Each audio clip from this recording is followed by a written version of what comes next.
want you to want me. That is Cheap Trick on 6:30. Chat with Bruce Bowie at 12:17. Mom, how you holding up with the kids these days? There's a couple of programs of interest for youngsters that start this week at the YWCA. As a matter of fact, they started today. One is Drama for Fun, and it goes for a couple of weeks. It features theater, games, storytelling, and creative movement for 6 to 8-year-olds. Then there's Pottery for young people. It also starts today and goes for a couple of weeks. It teaches 12 to 16-year-olds the basics of working with clay. For more information, you can get a hold of the YWCA at 103rd Street and 100th Avenue, or give them a call at 423-9922. Let's get right to the heart of the matter. Pacemaker Vans on 118th Avenue and 154th Street carries auto.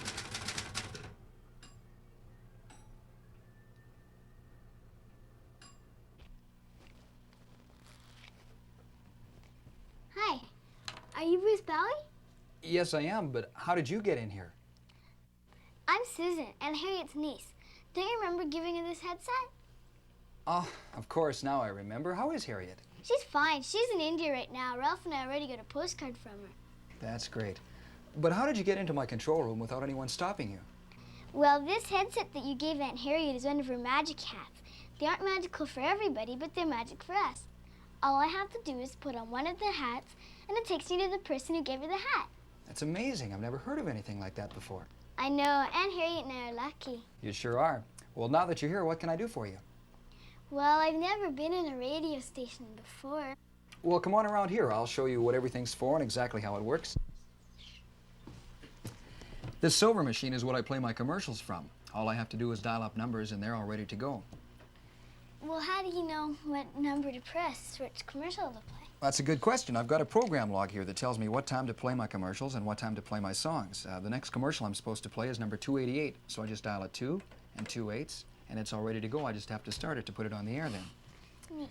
This clock here resets every time I play a commercial or a song, and tells me how long I've got to talk before the song is over or before the commercial's over. This button here turns my microphone on and off. Of course, it's off right now where everybody could hear us, but if I turn it on, they could hear what we're saying. This is the microphone here. Everybody can hear just from this one little machine here, this one microphone. This machine here looks like a TV set, but it doesn't really get any stations. It just tells me what music to play, and this is what I play all my music from.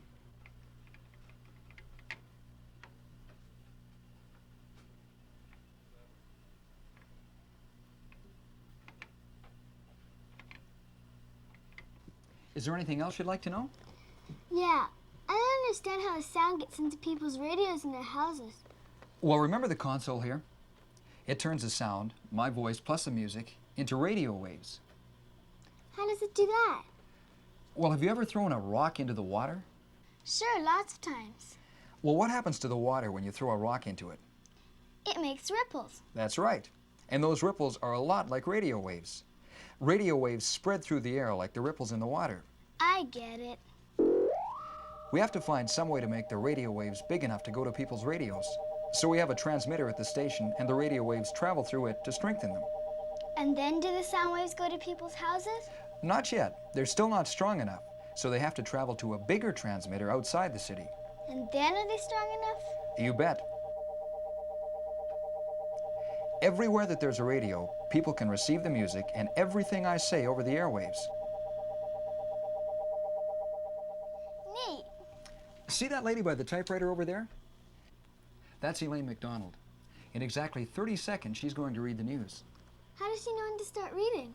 Well, I've got an intercom I can talk to her through, and I tell her when it's almost time to read the news. Then she gets ready, and when it's time, I give her a signal. Would you like to help me? Sure, but what do I do? Well, all we have to do is point at her like this. Like this? That's right. Okay, we'll point at her at the count of 3. Stand by, Elaine. 1, 2, 3. The professional tracker called in to help in the search for missing Kevin Reimer has given up.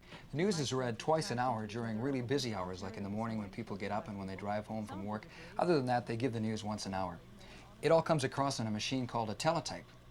What's that?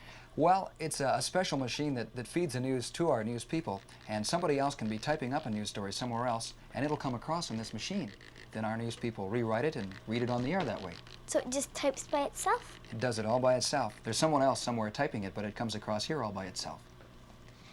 How many times does the same thing get read? Well, they'll read the same thing several times, but they'll change the story a little bit just to keep it interesting. Workers at Carling O'Keefe are going to be back on the job tomorrow. That follows a ruling by the Labour Relations Board that they could not lock out their employees. The BATS workers will be called back to their jobs tomorrow. What about playing the music? How does that work? Remember the TV screen I showed you? Yeah. Well, it shows me what songs I can play.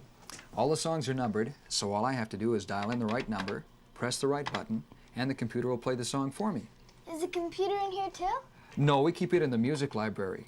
Come on, if we hurry, I can show you before Elaine finishes the news. Okay. All right.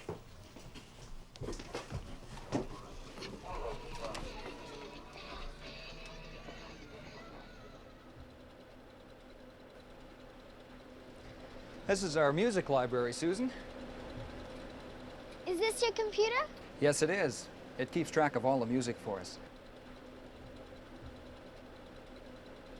It's connected to the console with wires, just like the microphone. Hey, you've got records in here too. Yes, we sure do, but the disc jockeys at this station use the computer now. Why? Well, it makes the disc jockey's job easier. He can concentrate more on what he says on the radio and he doesn't have to worry about taking records off and putting them on. We keep all our songs on carts, like these. Carts last longer than records. So now you just press the button and the computer does the work. You got it. Look at the time. We better get back. Elaine should be just about finished. Falls just after 10 our time tomorrow, probably in the South Atlantic and Indian Oceans. Public hearings into the Chicago DC-10 crash are going to start at the end of the month. 45 witnesses have been scheduled to appear. Thunder showers and windy this afternoon, down to about 12 tonight, sunshine and up to 24 tomorrow. I'm Elaine Mcdonald. It's 17 degrees at 6:30 CHED. Thank you, Elaine Mcdonald. Listen, if you've got a favorite song you would like to hear this afternoon, music is my business, so you give me the business at 423-1111.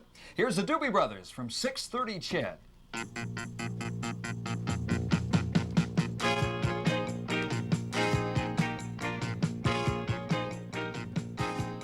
Hello? That's Ralph. I forgot all about asking you to play a song. Yeah, you bet, Ralph. Susan's right here. Okay, I'll get her to announce it just for you. Right now? Sure. All you have to do is talk into this microphone in your normal voice and tell the people the name of the song.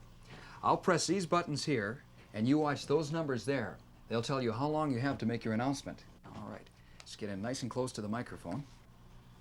Hello, ladies and gentlemen. You're about to hear a genuine bird song, Bird's Word, for that world-famous parrot, Ralph. An old song for an old bird. Go for it. Thanks, Mr. Bowie. Fantastic. You're a natural, Susan. Thanks again, Mr. Bowie. Bye.